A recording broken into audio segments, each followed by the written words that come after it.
Took DK from Florida, the receiver, and Helm, tight end from Texas. I'd say, first and foremost, both those guys are just going to have a tremendous impact on our ecosystem here, just in terms of their football traits, leadership, passion for football, work ethic, football intelligence.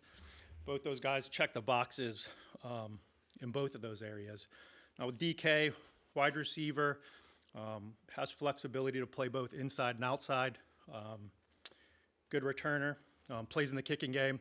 And then with Helm, just really productive this year, 60 catches, I think 700, 800 yards, 7 TDs. So really liked what he brought in the passing game.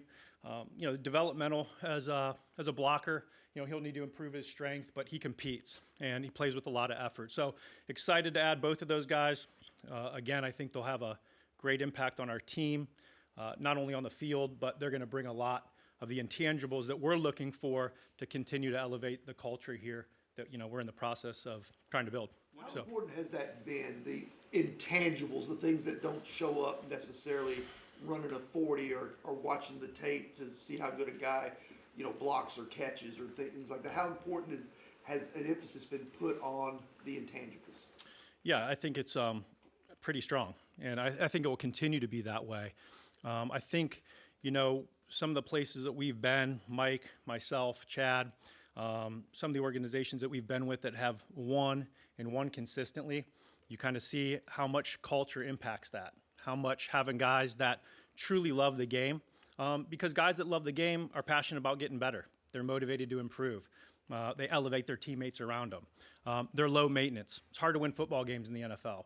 When you have a lot of guys that you have to expend resources on towards, whether it's medical, whether it's in extra time with intelligence, whether it's character, off the field stuff, all that is a distraction and takes away from the main focus for us, which is winning. So it's an important piece. What percentage of guys in the draft that do you think don't meet your standard, the team's standard for love of the game? Yeah, I don't know what the percentage would be. That'd be a hard number to me for me to give. But are there players that are off our board for different reasons when it comes to traits? Yeah, there are. So I think it differs for every team. What in your evaluation separated DK from some of the other receivers that were still available and maybe might have been rated higher in some of the public boards? Yeah, I think first, when you're talking about whether it's everybody's draft board's different, everybody values guys differently, and so I think first and foremost it's important how we evaluate the player and how we value him for the Titans. So I think with DK specifically, from a skill set standpoint, I would say the flexibility to play multiple spots. I would say the speed. I would say the ability to play in the kicking game. So now he has an opportunity to get to the game every week as a young player because he can contribute in the kicking game. And again, I think just high level of intelligence and football awareness. The other thing about DK that was interesting, he was at Wisconsin, was a captain there. 1 year at Florida, voted a team captain here, and 1 year in Florida, first time, being around his teammates. And so, again, we like those leadership traits, but that's what with the skill set, the piece of the skill set that we liked. With Oladejo and projecting, because he didn't play edge too much, but projecting him, like what were some of the things that stood out to you and made you wanted to, use him as a second round pick? Go in the second round. Yeah.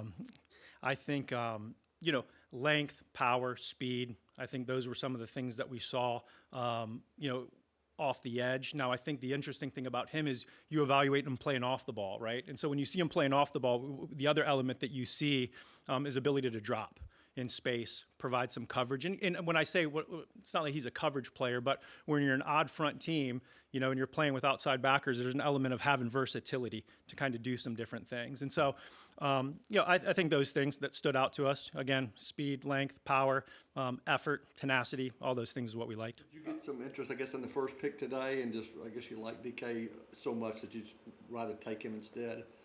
Yeah, there was a little bit of interest, but yeah, we were pretty, after we looked at, the board last night and talked through it, we were pretty focused on what we were going to do. What can Helm do as a blocker now, and what are the specific things he needs to be coached up on and get better at? Well, I would first say this. When you talk about tight ends in the NFL, they're the one position that is almost always overmatched. And what I mean by that, from the blocking standpoint, the guy across is usually bigger, longer, and more powerful. And so I don't think you see too many tight ends that are just dominant blockers anymore. And really what you look for is a willingness, and a innate want to finish and fight. And so I think when you watch him, you see that. He's going to compete. He's going to fight. Is he going to win them all? No. What does he have to improve on? I think just getting stronger, technique, hand placement, all those things that a lot of these tight ends that come from college that aren't in systems, like they're not asking these guys to run block a whole lot. So there's always that element, but we like his willingness and his effort. In the conversations you had with the coaching staff in the offseason, kind of setting up this board, how big of a priority was finding that open space tight end that maybe this team hasn't had too much of recently? Yeah, I mean, it was something that we talked about. It was something that we wanted to try to accomplish here in the draft, but we were open. Again, it was how the board fell. I mean, I think, we have a lot of areas on this team that there's opportunity in areas that we want to improve, but that was one of them, and it worked out. With Hellman, the big jump that he had in production last year, going from 14 catches to 60, was it just a matter of how they used him, or was there something else that added to that big jump? I think a lot of it was opportunity, and just like obviously the targets went up. He became a more vocal point of the offense. Just I think through attrition and just where they were at the position, and then I think his development just as a receiver, route running savvy, learning how to set up routes, learning how to play with tempo, change pace, like figuring out ways to get open, because it's not always they're not going to always be out athlete every people. There's another element of ways to get open. And I think there was an element of that, but I think a lot of it was opportunity. It seems like there's sort of a trend with a lot of these picks as being high upside developmental guys that maybe are inexperienced in some areas but have a lot of physical traits. Do you think that was sort of an intentional focus of your draft board? I guess maybe less immediate impact ready guys, but guys that are high ceiling swings for the team to take. No, not necessarily. I mean, I think with every player that you draft, there's an element of, projection. There's an element of wanting upside.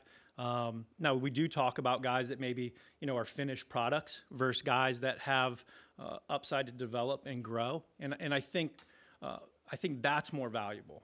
And again, not that you don't take a guy that's maybe a finished product, because there's value in those guys too. It might be a good finished product, but I think finding guys that have opportunities to grow and improve is valuable. And that's the hard part of this with college scouting. There's a projection element of this. And so it wasn't intentional, but it's definitely a positive in our eyes. Running back, corner, maybe developmental offensive line, still things on the list of what you came in needing. How do you feel about what's left at those spots?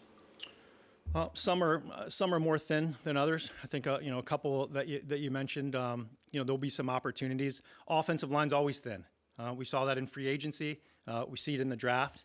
So that's always a position. It's hard to find big people like that have the athleticism to play that position. So that one's always thin.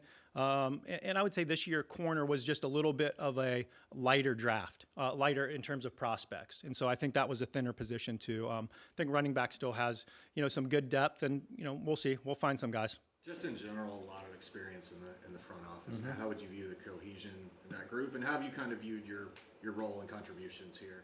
Yeah, it's been awesome. We've spent a lot of time together. We've worked a lot of hours, and we were just, talking about it here the other day. We had a lot of fun together. Reggie, myself, Mike, Chad, the other guys in the scouting department. So it's been great. And I think what makes it great and why it's worked is just because I think we have a lot of guys that have a low ego, and a lot of guys in that group that are just focused on wanting to win. And I think that's how that works. If it's going to work, that's how it works, because you have the right people. And so that's been awesome. In terms of, my impact, whatever Mike asked me to do, whatever Chad asked me to do, I'm going to do that to the best of my ability, and play my role, and be great at my responsibilities. And so I'm focused on doing that. Obviously, I've had some experience of being a GM, and so I can, give some feedback both on mistakes that I've made, things to avoid, and things that I thought worked, and just give some perspective, I would say, both from a scouting standpoint, but also just outside of scouting too.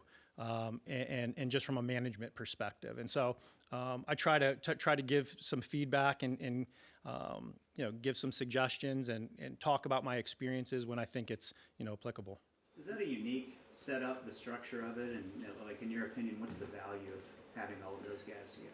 Yeah, I really love the structure, how they've set this up, with Chad and the role that he has, and then as Mike as the GM. And I think that, one, it takes the right people, because I think if you don't have the right people in those roles and egos aren't in check, you could have some issues. But with Chad and Mike, two low ego guys that just want what's best for the team, and the reason I like it is it allows Mike to focus on making the main thing, which is building the roster. And from my experience, I can tell you, there's a lot of other things that can pop up on your radar and take away from making the main thing.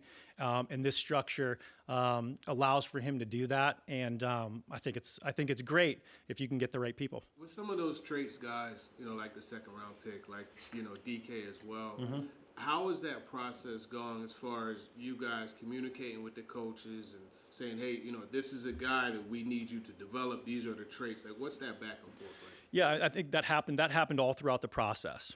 So when we started back in March and we really kind of dug in and went into the draft room and, really were in there until just a few days ago, we had an open door. So coaches came when they wanted to come in after they had watched prospects. We kind of had a fluid conversation about guys all the way through March, all the way through April. Now we had some formal meetings too, where it was like a little bit more of a detailed process, but the way that we worked together throughout the process, we had a lot of those discussions. And so those discussions allowed us to get on the same page and make sure that we felt that the development was achievable, with those players, because I think there's that aspect too. And I think the other thing, the traits go into that, because if there's a developmental aspect to a player, they have to have the passion for it. They have to have the intelligence for it. They have to have the want to do it. And so you can have guys that are developmental, but if they don't have some of those core traits, there's a good chance they're not going to develop. And so I think those two, that goes into it.